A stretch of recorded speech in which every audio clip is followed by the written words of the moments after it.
नमस्कार दर्शकवृन्द, म राज कार्की झापाबाट सुन चाँदी पसल युट्युब च्यानलमा तपाईलाई स्वागत छ। आजको ताजा सुन चाँदी दरभाउ लिएर उपस्थित भएको छु। आज बजार खुल्दा सुन र चाँदीको मूल्यमा कस्तो फेरबदल आयो त? कि आज भाउ घट्यो वा बढ्यो?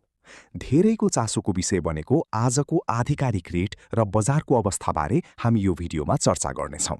भिडियो अन्तसम्म हेर्नुहोला ताकि तपाईले कुनै पनि महत्त्वपूर्ण जानकारी नछुटाउनुहोस्।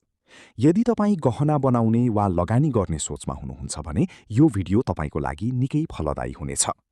तपाईहरूलाई थाहा नै होला, वैशाख महिनामा व्रतबन्ध, जन्मोत्सव, बिहेको सिजन नजिकिँदै जाँदा नेपालमा सुनको माग बढ्न सक्छ, जसले गर्दा स्थानीय बजारमा केही चाप पर्न सक्छ।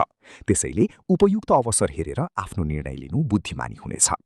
नेपाल सुन चाँदी व्यवसायी महासङ्घका अनुसार आज छापावाल सुनको मूल्य प्रति तोला 2,90,900 रुपियाँ कायम गरिएको छ।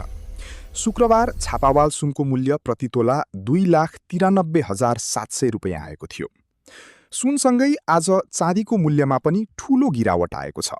आज चाँदी प्रति तोला 5,010 रुपियाँमा कारोबार भइरहेको छ। चाँदीमा शुक्रबारको तुलनामा आज एकै दिन 105 रुपियाँले कमी आएको छ।